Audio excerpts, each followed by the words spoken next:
આ તરફ રાજસ્થાનમાં વરસાદે ભારે તબાહી મચાવી છે। કોટા ગ્રામીણના રામગંજ મંડીમાં પૂર જેવી સ્થિતિ છે। ઘરો અને વસાહતો ડૂબી ગયા છે। આવી સ્થિતિમાં રાહત અને બચાવ કાર્ય માટે એસડીઆરએફને તૈનાત કરવામાં આવ્યું છે। એસડીઆરએફ ટીમો દ્વારા ડઝનબંધ લોકોને બચાવી લેવામાં આવ્યા છે અને સલામત સ્થળે લઈ જવામાં પણ આવ્યા છે। ઘણા લોકોના ઘરોમાં પાણી ઘૂસી ગયા છે અને ઘણી વસાહતો ડૂબી ગઈ છે। રામગંજ મંડીના હાઉસિંગ બોર્ડ, મારવાડ સ્ક્વેર, પંચમુખી રોડ, ખેરાબાદ, કુડાયાલા અને દેવલીમાં સ્થિતિ વધુ ખરાબ જોવા મળી રહી છે। તો છેલ્લા કેટલાક દિવસોથી રાજસ્થાનના કોટામાં પણ ભારે વરસાદને કારણે ઊભી થયેલી પરિસ્થિતિએ ધ્યાનમાં રાખીને જિલ્લા વહીવટીતંત્રના નિર્દેશન હેઠળ એસડીઆરએફ, નાગરિક સંરક્ષણ અને આપત્તિ વ્યવસ્થાપન વિભાગો દ્વારા રાહત અને બચાવ કામગીરી હાથ ધરવામાં આવી છે। રામગંજ મંડી પૂર નિયંત્રણ ખંડને ગ્રામ પંચાયત બુધખાનાના સાલેડા કલાન ગામમાં 2 લોકો ભારે પ્રવાહમાં ફસાયા હોવાની માહિતી મળતા જ તે લોકોને સુરક્ષિત બહાર કઢાયા હતા। સ્થાનિક વહીવટીતંત્રે લોકોને પાણીથી દૂર રહેવાની મનાઈ ફરમાવી હતી અને ભારે વરસાદની સ્થિતિમાં સ્થાનિક વહીવટીતંત્રને જાણ કરવા અંગે જાગૃત કર્યા હતા। પાડોશી રાજ્ય મધ્યપ્રદેશના પણ ઘણા ભાગોમાં ભારે વરસાદ છે। જળ પ્રકોપને કારણે ઘણા ભાગોમાં પૂર જેવી સ્થિતિ પણ છે। મધ્યપ્રદેશના રાયસેન જિલ્લામાં મોડી રાતથી ભારે વરસાદ ચાલુ છે। જિલ્લા મુખ્યાલયની ઘણી રહેણાંક વસાહતો અને નીચલી વસાહતોમાં પાણી ભરાઈ જવાને કારણે જનજીવન ખોરવાઈ ગયું છે। લોકો પોતાના ઘરોમાં કેદ છે।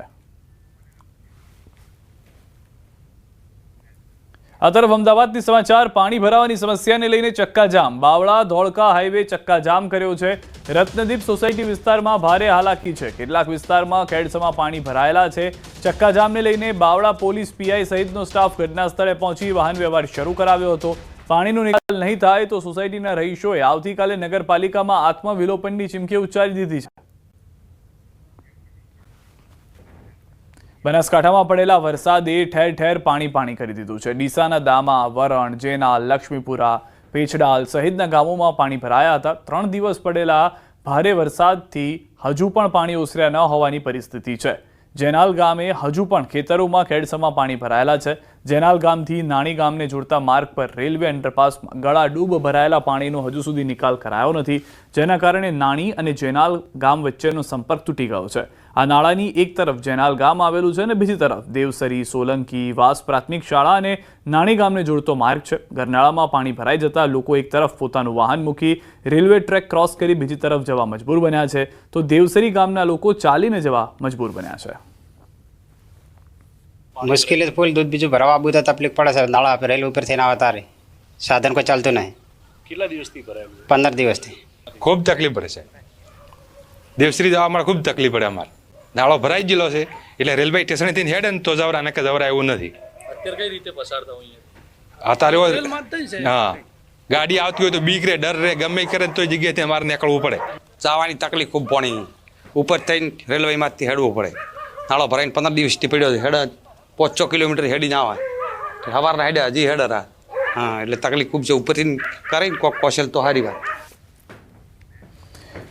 રાજકોટ સિવિલ હોસ્પિટલનો ખુલાસો, સુપ્રિન્ટેન્ડન્ટ મોનાલી માકડિયાનો ખુલાસો, તબીબ સાથે થયેલી બબાલ અંગે ખુલાસો। દર્દીને ઇમરજન્સી વોર્ડમાં લઈ જવાની જરૂર નહોતી, 1 જ મિનિટમાં એડમિટ કરી દેવાયું હતું। દર્દીના સગાએ નર્સિંગ સ્ટાફ સાથે ખરાબ વર્તન કર્યું। દર્દીએ દાખલ થવાની ના પાડી હતી, તો બીજી તરફ સિવિલના સર્જને કહ્યું કે જે વિડીયોમાં બબાલ થઈ રહી છે તે પ્રમાણે જોવા જઈએ તો ઇમરજન્સી કોને કહેવાય તે ડોક્ટર્સને નક્કી કરવાનું હોય છે।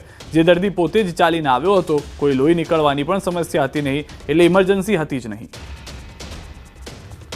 તો જે બબાલ આખી થઈ હતી, જેમાં ફરી એક વખત સિવિલ હોસ્પિટલ જે છે તે ચર્ચામાં આવી હતી અને તેમાં ફક્ત એ વાત કરવામાં આવી કે સિવિલ તરફથી જે દર્દી આવ્યા હતા તેઓને ઇમરજન્સીમાં ન દાખલ કરવામાં આવ્યા, પરંતુ હવે જે ખુલાસા થઈ રહ્યા છે તેમાં એ પણ કહેવામાં આવી રહ્યું છે કે દર્દી ખુદ ચાલીને આવ્યા હતા, ઇમરજન્સીની જરૂર ન હતી। 1:54 એટલે વિધિન 1 મિનિટ એડમિટ કરી દેવામાં આવ્યું છે। પેશન્ટ એડમિટ થયા પછી વોર્ડ નંબર પેશન્ટને ગ્રીવિયસ ઇન્જરી નથી, ફક્ત એને માથામાં વાગેલું હતું, કોઈ બ્લીડિંગ તથા કંઈ હતું નહીં, એટલે ઇમરજન્સી વોર્ડમાં એડમિટ કરવાની જરૂર નથી। એ પછી પણ પેશન્ટને ટ્રીટમેન્ટ આપવા માટે ઇન્જેક્શન્સ, આઈવી ફ્લુઇડ્સ બધું જ રેડી કરાવેલું, છતાં પણ રિલેટિવ્સે ભેગા થઈ અને પેશન્ટને ટ્રીટમેન્ટ આપવા દીધી નથી। અને આ બધું કર્યા પછી વિધિન 10 to 15 મિનિટ્સ વોર્ડમાંથી પેશન્ટને રિલેટિવ લઈ અને નીકળી ગયા। આ કેસમાં દર્દી હાલીને ચાલીને આવેલ છે, દર્દી વાતચીત કરતું હતું, દર્દીને શરીરના કોઈ ભાગમાંથી લોહી પણ નીકળેલ ન હતું અને દર્દીને પોતે પ્રથમ દ્રષ્ટિએ દાખલ થવું ન હતું એમ જણાવતું હતું. ન બોલવા જોઈએ, પણ આ બાબતમાં એમની સામે કાર્યવાહી લેવા માટે હું સક્ષમ ઓથોરિટી નથી.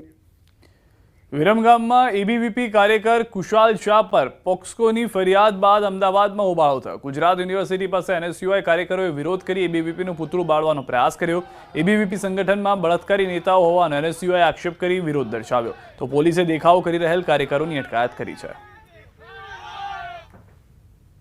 અમદાવાદમાં એનએસયુઆઈ દ્વારા જોરદાર વિરોધ જે છે તે કરવામાં આવ્યો છે. વિરમગામના એબીવીપીના કાર્યકર સામે જે છે પોસ્કોની જે કલમ લાગેલી છે અને બળાત્કારના જે આરોપો લાગ્યા છે અને તેના વિરોધમાં એનએસયુઆઈ જે છે તે જબરજસ્ત વિરોધ કરી રહ્યું છે અને જે બળાત્કારીઓને ફાંસી દો અને પીડિતાને ન્યાય આપો તેવા સૂત્રોચ્ચાર સાથે અત્યારે જોરદાર વિરોધ પ્રદર્શન કરવામાં આવી રહ્યું છે. તો બીજી તરફ જે છે પોલીસનો કાફલો જે છે તે અહીંયા ગુજરાત યુનિવર્સિટી ખાતે તૈનાત રાખવામાં આવ્યો હતો અને મોટી સંખ્યામાં જે એનએસયુઆઈના કાર્યકરો અહીંયા વિરોધ પ્રદર્શન માટે પહોંચ્યા હતા. તો એ એનએસયુઆઈના કાર્યકરોને જે છે તે અત્યારે અટકાયત જે છે તે પોલીસ દ્વારા કરવામાં આવી રહી છે. કેમેરામેન ખેંગાર રાઠોડ સાથે સંજય ટાંક, ન્યૂઝ 18 ગુજરાતી, અમદાવાદ. સુરતમાં મહાનગરપાલિકાના કર્મચારીઓ અને લારીવાળા સાથે માથાકૂટનો વિડીયો વાયરલ થયો છે. પાંડેસરામાં એસએમસીના કર્મચારીઓએ લારી પકડતા માથાકૂટ થઈ હતી, જે બાદ ઘર્ષણ થયું. એસએમસીના કર્મચારીઓ અને લારીવાળાઓ છૂટા હાથની મારામારી કરતા પણ જોવા મળ્યા છે. અમદાવાદના વસ્ત્રાલમાં આતંક મચાવનારો પકડાયો છે. ગેંગનો મુખ્ય સૂત્રધાર પંકજ ભાવસાર દબોચાયો છે. ક્રાઇમ બ્રાન્ચે મુખ્ય સૂત્રધારને ઝડપી પાડ્યો છે. આરોપી પંકજની સાથે અન્ય 2 સાગરીતો પણ ઝડપાયા છે.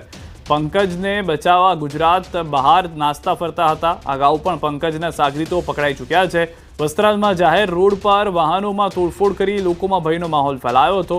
આ બનાવના વિડીયો વાયરલ થયા હતા, જે બાદ મીડિયા અહેવાલને લઈને પોલીસે એક્શન લેવાનું શરૂ કર્યું હતું. વડોદરામાં નજીવી બાબતે જાહેર રસ્તા પર મારામારી થઈ. શહેરના અમિતનગર પાસેની ઘટના છે. કાર અને રિક્ષા વચ્ચે અકસ્માત થતા મારામારી થઈ ગઈ. કારમાં સવાર લોકોએ રિક્ષા ચાલકને ઢોર માર માર્યો. માર મારતો વિડીયો સોશિયલ મીડિયામાં વાયરલ થયો છે. હવે એ સવાલ ઉઠી રહ્યો છે કે જાહેર રસ્તા પર નજીવી બાબતે ઢોર માર મારનારનું સરઘસ ક્યારે નીકળશે? મારામારી કરતા પહેલા કાયદાનો કેમ ન લાગ્યો ડર? આવા અનેક સવાલો ઉઠી રહ્યા છે. વરસાદી માહોલમાં વલસાડના ગામમાં કાચું મકાન તૂટી પડ્યું, જેમાં એક વ્યક્તિ ઘાયલ થયો છે. ધરમપુરના શિશુમાળ ગામમાં કાચું ઘર તૂટી પડ્યું હતું, જેમાં એક વૃદ્ધની ઈજા. તેમને હોસ્પિટલ ખસેડાયા છે. રાત્રે ભારે પવન સાથે વરસાદ થતા આ બનાવ બન્યો હતો. વલસાડ જિલ્લાના પારડીના ઉદવાડામાં એક શોપિંગ સેન્ટરની ગેલેરી તૂટી પડી હતી. વહેલી સવારે આ ઘટના બની હોવાથી કોઈ હાજર નહીં હતું. આથી એક મોટી દુર્ઘટના ટળી હતી. ઉદવાડા સ્ટેશન વિસ્તારમાં ગ્રામ પંચાયતનું એક શોપિંગ કોમ્પ્લેક્સ આવેલું છે.